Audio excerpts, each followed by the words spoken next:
Hello students, कल अपने exercise 1.1 start की थी जिसमें मैंने फर्स्ट क्वेश्चन का फर्स्ट पार्ट किया था और आज उसके सेकंड पार्ट मैंने आपको लिख दिया है f x equal to x square plus 8 g x equal to 3x square plus 1। तो यहाँ पे भी आपको f of g x and g of f x ज्ञात करना है।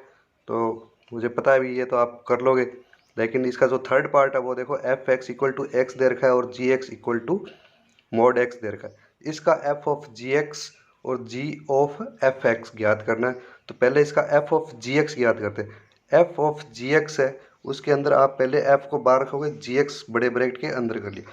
तो यहाँ पे जी एक्स की वैल्यू है वो पुट करोगे। जी एक्स की वैल्यू आपने पुट की मॉड एक्स, तो जी मॉड एक्स। अब देखो आपको एफ बार है, अंदर क्या हो गया मॉड एक्स। तो मॉड एक्स एफ एक्स की वैल्यू क्या है एक्स, तो एफ ऑफ मॉड एक्स की वैल्यू क्या हो जाएगी मॉड एक्स। इसी तरह आप इसका जी ऑफ एफ एक्स निकालोगे तो क्या होगा जी एफ एक्स। जी बाहर निकालिए ब्रैकेट के अंदर एफ एक्स की वैल्यू क्या दे रखी है आपको एक्स। तो जी एक्स क्या होगा, जी एक्स की वैल्यू आपको ऊपर प्रश्न में मॉड एक्स दे रखी है, तो यहाँ पे इसकी भी क्या हो जाएगी मॉड एक्स। ये देखो एफ ऑफ जी एक्स और जी ऑफ एफ एक्स दोनों के आगे बराबर आ गए, यानी क्रम विनिमय का पालन होता है और इसको तुल्य संबंध भी बोलते हैं। इसी तरह आप इसका जो चौथा पार्ट नीचे दिखाया गया है वो अपने आप निकालोगे, एफ ऑफ जी एक्स और g of f x. Next second question देखते हैं अपने। सेकंड क्वेश्चन के अंदर आपको एक सेट ए दे रखा है जिसके अंदर 3 एलिमेंट है ए बी सी, और एक सेट बी दे रखा है जिसके अंदर 3 एलिमेंट है यू वी डब्ल्यू, और 2 संबंध इसके अंदर दर्शाए गए हैं।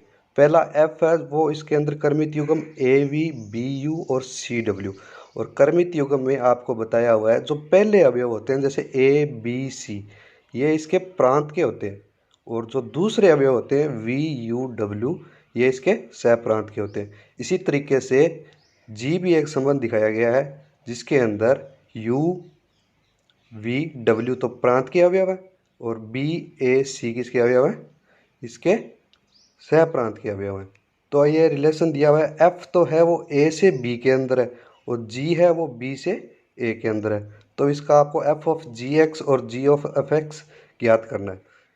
अब इसके अंदर यहाँ पे आप x के लिए नहीं निकाल सकते, क्यों? देखो इसमें जो फर्स्ट अपने f ऑफ g निकालते, f ऑफ g u के लिए निकालें तो f ऑफ g, f तो बाहर आ गया, जी यू अंदर रखेंगे। तो जी यू की वैल्यू क्या दे रखी है, यानी u का रिलेशन किसके साथ है, ऊपर देखो u का रिलेशन b के साथ है, तो जी यू की वैल्यू क्या हो गई b। तो एफ बी अब क्या बन गया एफ बी, एफ बी बन गया, तो b का रिलेशन किसके साथ है, बी का रिलेशन यू के साथ है। तो आपने पहले पुट क्या किया था यू, और रिलेशन में अंत में क्या है यू, यानी यू और यू दोनों किसके अवयव हो गए एफ ऑफ जी के अवयव हो गए। इसी प्रकार आप एफ ऑफ जी वी के लिए निकालेंगे तो एफ बार निकाल लिया जी एफ ऑफ जी वी की वैल्यू देखो, यानी जी का जो संबंध है वो वी के अंदर किसके साथ है ए के साथ है, तो जी वी की वैल्यू क्या होगी ए होगी। तो एफ ऑफ ए की वैल्यू क्या आ जाएगी, वापस एफ का रिलेशन देखना पड़ेगा, एफ ऑफ ए प्रांत के अंदर सह प्रांत में किससे संबंधित है वी से है।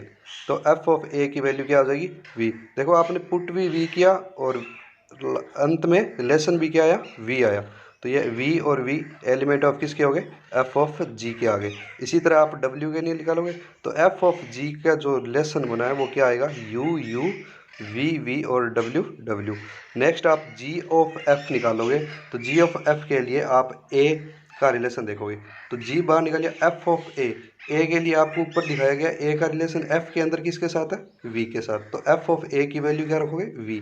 तो अब जी वी हो गया, तो अब जी के अंदर वी की देखोगे किसके साथ रिलेशन है तो ए के साथ है, तो आपने पुट ए किया और ए के साथ ही इसका रिलेशन ए ही आ गया।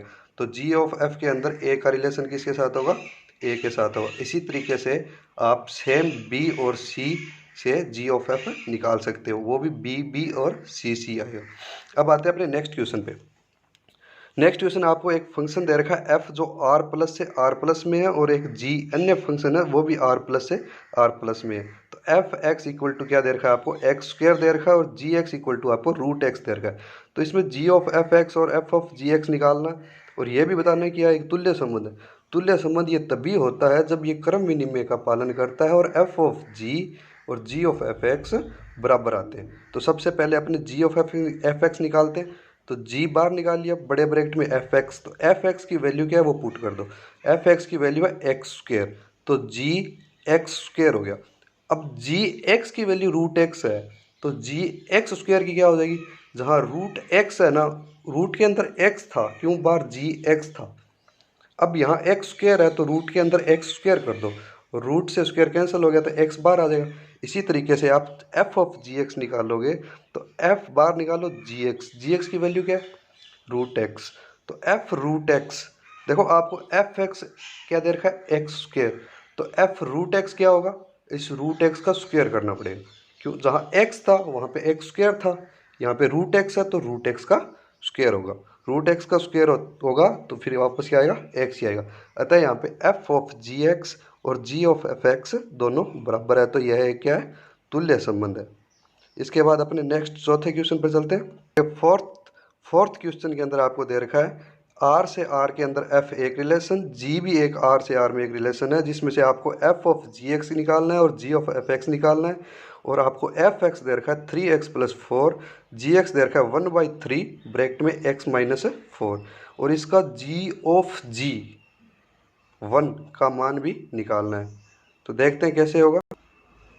Start f of g x से करते हैं, तो एफ बार निकालिए जी एक्स की आप यहाँ पे वैल्यू पुट करोगे 1/3 x-4। अब ये एफ एक्स बन गया पूरा का पूरा, जो ये 1/3 x-4 है ना, ये x की वैल्यू है, और आपको एफ एक्स दे रखा है 3x+4, तो वहाँ पे x की जगह 3, फिर ब्रैकेट में x था, x की जगह आप क्या लिखोगे 1/3 x-4 + 4, तो इसको सॉल्व करोगे तो x आएगा, यानी एफ ऑफ जी एक्स क्या आएगा, x आ जाएगा। इसी तरीके से आप जी ऑफ एफ एक्स निकालोगे तो जी एफ एक्स, जी बार निकालिया एफ एक्स की वैल्यू पुट कर दी 3x+4। अब जी एक्स की वैल्यू क्या थी 1/3 x-4, तो जी 3x+4 की वैल्यू क्या होगी, जहाँ पे x था वहाँ पे ये वैल्यू रखोगे, तो 1/3 3x+4 - 4, तो यहाँ भी इसको भी सोल्व करने के बाद x आएगा, यानी g ऑफ एफ एक्स भी क्या आएगा, x आएगा। अब आपको निकालना है g ऑफ जी एक्स, जिसके अंदर x की वैल्यू 1 पुट करके इसका मान निकालना है। तो g ऑफ जी एक्स निकालना है, तो g बार निकालेंगे तो अंदर भी जी एक्स ही रहेगा, तो जी एक्स की वैल्यू पुट कर दो 1/3 x-4। अब जी एक्स की वैल्यू थी 1/3 x-4, वहाँ पे जी एक्स की वैल्यू ये थी, तो जी 1/3 x-4 की वैल्यू क्या हो जाएगी 1/3 x की जगह आप ये वैल्यू पुट करोगे 1/3 x-4 - 4। अब यहाँ पे आप x बराबर 1 रखोगे, तो इसको सोल्व करना, सोल्व करने के बाद इसका आंसर -5/3 आ जाएगा। नेक्स्ट क्वेश्चन देखते हैं अपने फिफ्थ क्वेश्चन में आपको 3 फलन दे रखे हैं एफ जी एच, जो कि आर से आर के अंदर लेसन में। तो यहाँ पे आपको एफ एक्स तो दे रखा है x², जी एक्स दे रखा है cos x, एच एक्स दे रखा है 2x+3। तो अब आपको h of g of f याद करना है और x की जगह √2π का मान याद करना है।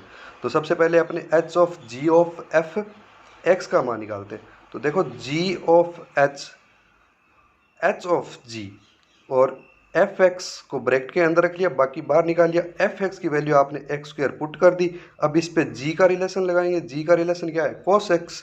तो देखो यहाँ पे cos² x नहीं करना, x की वैल्यू चेंज करनी है, यानी cos x² हो जाएगा।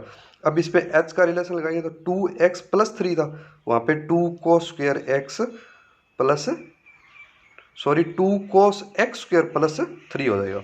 इसी तरह आप यहाँ पे अब x का मान रखोगे √2π, तो क्या आ जाएगा 2 cos, रूट तो कैंसिल हो जाएगा स्क्वायर से, 2π + 3। तो यहाँ पे 2π की वैल्यू आपको पता है cos के अंदर 1 होती है, तो इसका आंसर क्या आ जाएगा 5 आ जाएगा। अब चलते हैं नेक्स्ट क्वेश्चन आपको g ऑफ एफ एक्स निकालना है सिर्फ। इसके अंदर आपको एफ एक्स तो दे रखा है 2x + x⁻2 और जी एक्स दे रखा है x⁴ + 2x + 4। तो जी ऑफ एफ एक्स आप निकाल लोगे और आज की क्लास में जैसे ये छठा क्वेश्चन खुद कर लोगे, सातवां भी खुद को करना है। अगर इनमें कोई प्रॉब्लम हो तो आप पूछ सकते हो। और रही बात इनके एग्जाम्पल की, तो वो इसी तरह बिल्कुल सिंपल है। कल बुक मिलते ही मैं आपको सेंड कर दूंगा। और ये आपका होमवर्क है जो ये कंप्लीट करने हैं, साथ के साथ क्वेश्चन।